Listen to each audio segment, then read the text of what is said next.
Merdeka,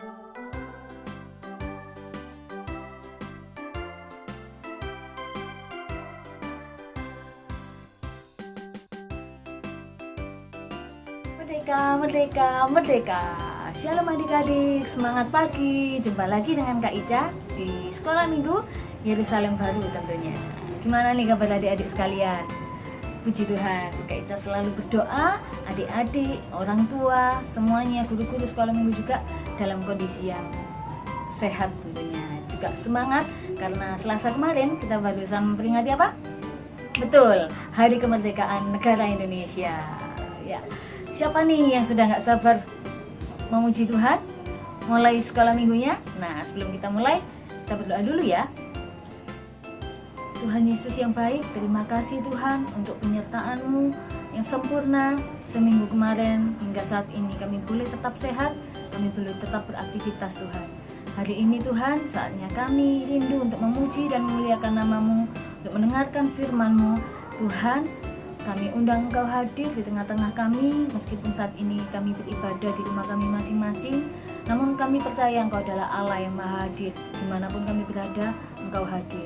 Dan biarlah Tuhan, pujian kami boleh menyenangkan hati-Mu, dan kami boleh berkenan di hadapan Tuhan. Terima kasih Tuhan, kami siap memuji dan memuliakan nama Tuhan. Haleluya, amin. Nah, kita harus semangat ya memuji Tuhan ya, karena meskipun kita masih di rumah saja, Tuhan tetap memelihara kita. Jangan kamu khawatir, burung di udara Dia pelihara.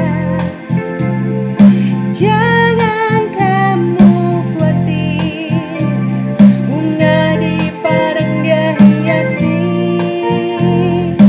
Jangan kamu khawatir, apa yang kau makan, minum, pakai. Jangan kamu khawatir, Bapa di surga memelihara.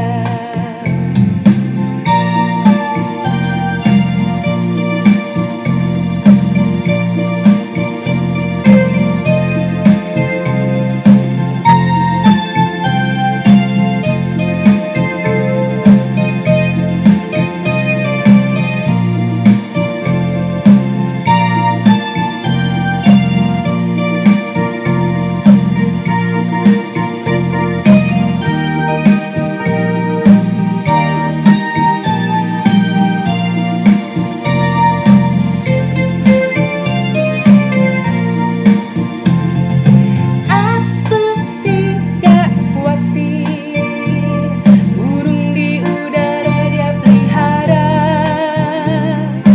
Aku tidak khawatir, bunga di padang Dia hiasi.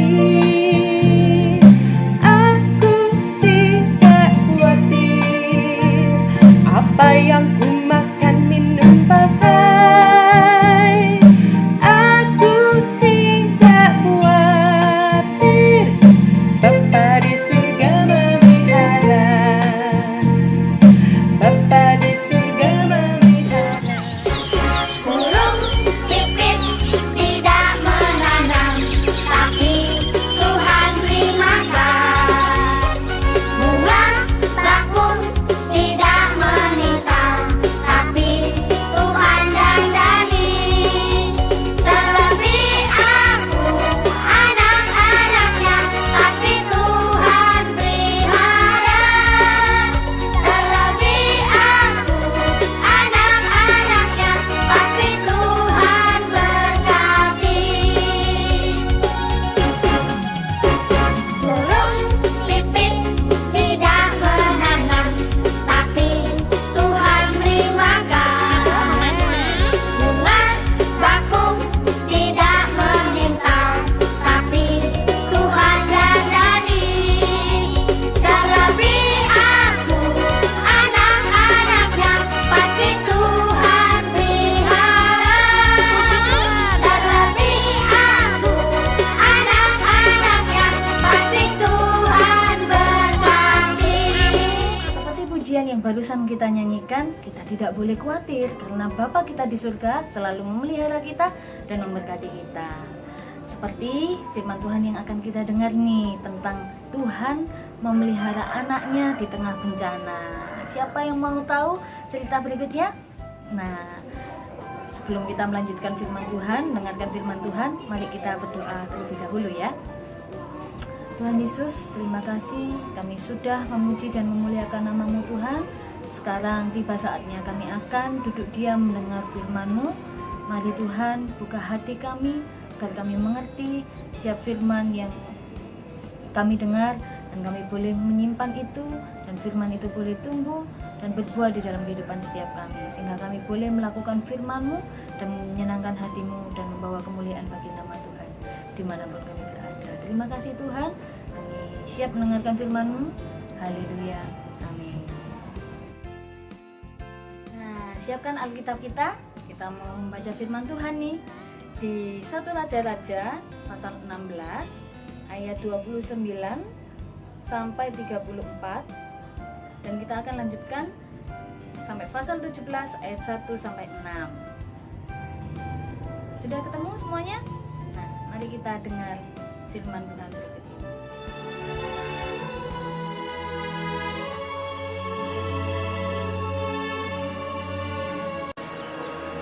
Ahab, anak Omri, menjadi raja atas Israel dalam tahun ke-38, memerintah 20 tahun lamanya di Samaria.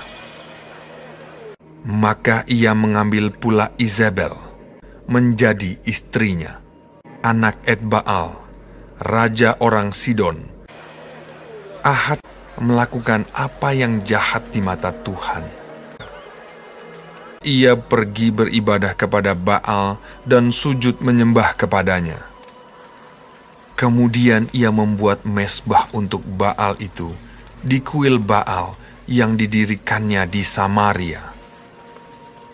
Sesudah itu Ahab membuat patung Asyera, dan Ahab melanjutkan bertindak demikian, sehingga ia menimbulkan sakit hati Tuhan, Allah Israel, lebih dari semua raja-raja Israel yang mendahuluinya. Datanglah firman Tuhan kepada Elia, orang Tisbe, dari Tisbe Gilead. Pergilah, perlihatkanlah dirimu kepada Ahab. Lalu pergilah Elia memperlihatkan diri kepada Ahab. Lalu berkatalah Elia, "Demi Tuhan yang hidup, Allah Israel yang kulayani, sesungguhnya tidak akan ada embun atau hujan pada tahun-tahun ini, kecuali kalau kukatakan."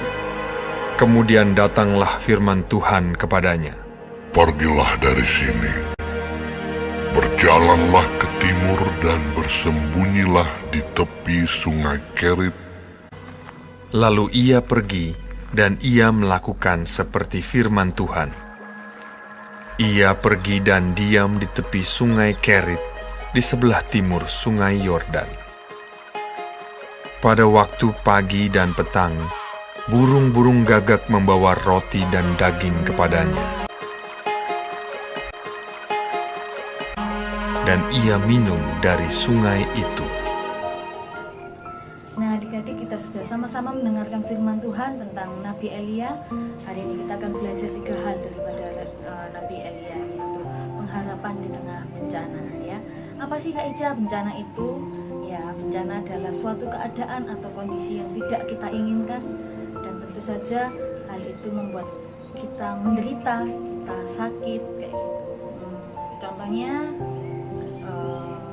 badai, ya, angin kencang itu bisa merobohkan rumah gitu ya. Kalau itu terjadi, kita pasti sedih karena rumah kita roboh. Kalau kita ada di dalamnya dan kita rumah roboh, ya pasti kita kejauhan, bisa sakit, bahkan bisa mati ya.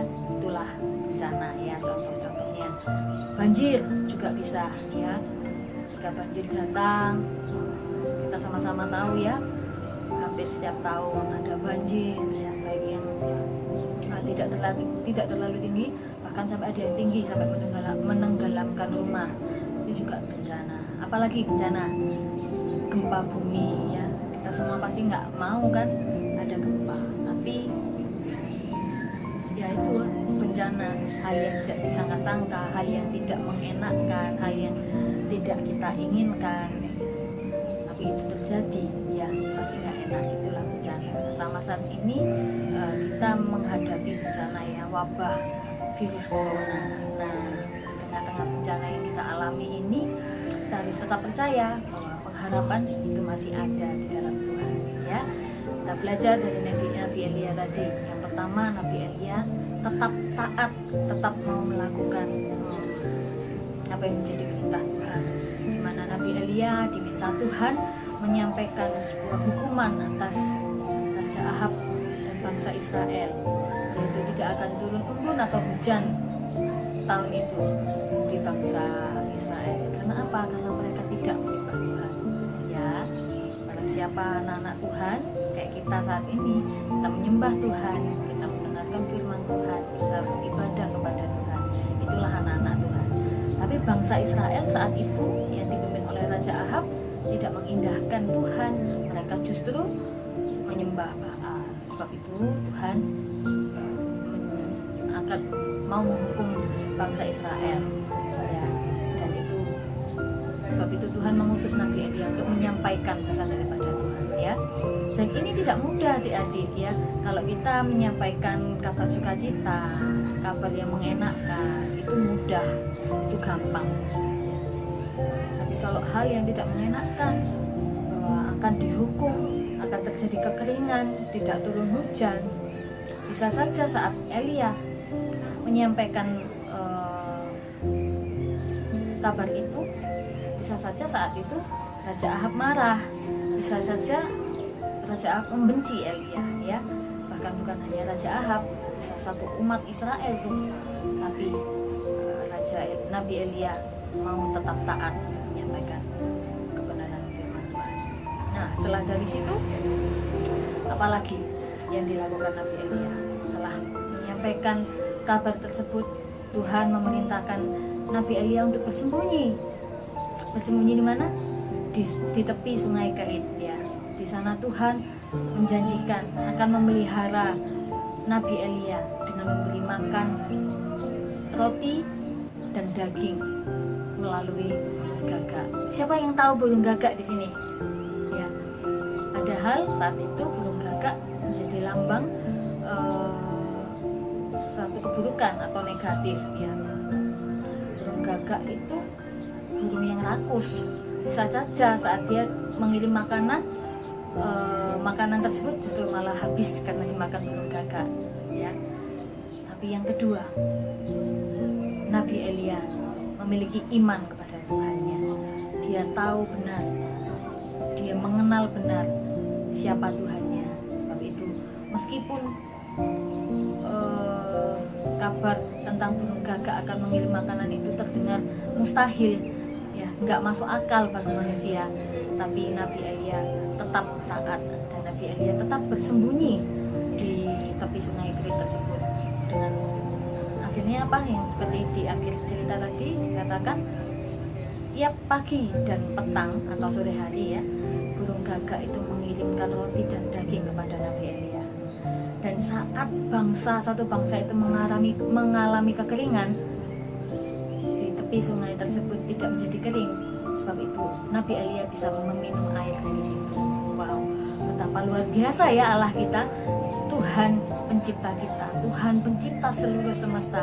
Tuhan bisa memakai siapapun atau memakai apapun untuk memberkati kita, anak-anaknya. So jangan khawatir, meskipun saat ini kita di rumah saja, ya mungkin sama dengan kondisi Elia saat itu, ya, nggak enak, harus bersembunyi di tepi sungai Kerit tanpa siapapun, ya, sama kayak kita di rumah terus, nggak bisa sekolah, nggak bisa ketemu teman-teman, nggak bisa ketemu guru-guru, sama seperti saat ini kita nggak bisa sekolah minggu di gereja. Namun kita harus tetap bersyukur, meskipun tidak di gereja, kita tetap bisa bersama-sama, kita bisa bertemu, kita bisa memuji Tuhan dan mendengarkan firman Tuhan, ya. Dan yang ketiga yang bisa kita pelajari dari Nabi Elia adalah sabar, ya. Bahwa dari ketaatan dan iman dan sabar adalah pemeliharaan daripada Tuhan. Elia tidak tahu sampai kapan ia terus bersembunyi di sungai Kerit.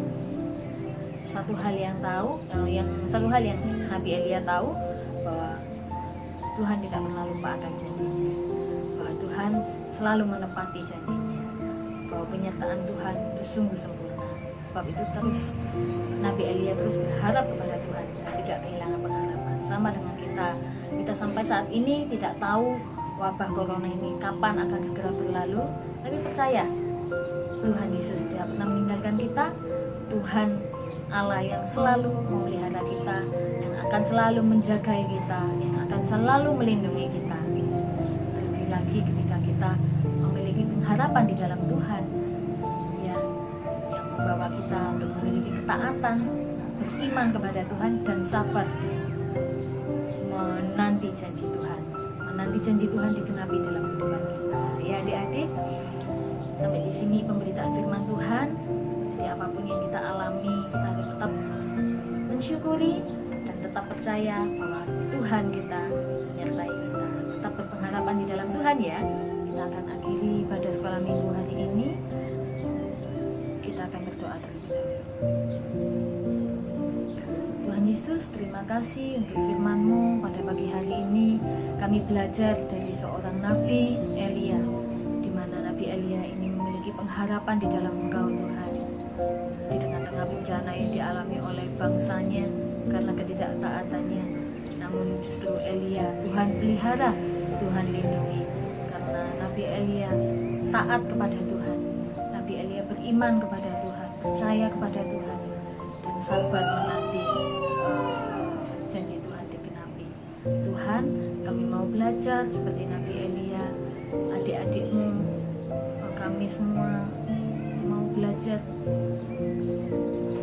untuk taat kepada firman Tuhan, taat kepada orang tua, juga beriman kepada Tuhan, tetap setia, tetap sabar menantikan janji Tuhan. Percaya di tengah-tengah pengharapan kami, Tuhan memelihara kami. Terima kasih Tuhan, terima kasih. Biarlah setiap firman hari ini boleh kami simpan di dalam hati kami. Kami boleh praktekkan ini di dalam nama Yesus Kristus. Terima kasih Tuhan untuk sekolah minggu pada pagi hari ini, dan pertemukan kami untuk sekolah minggu depan. Terima kasih Tuhan. Di dalam nama Tuhan Yesus kami sudah berdoa dan mengucap syukur. Haleluya, amin. Ya, untuk adik-adik jangan lupa ya mengerjakan tugas di bawah ini. God bless you.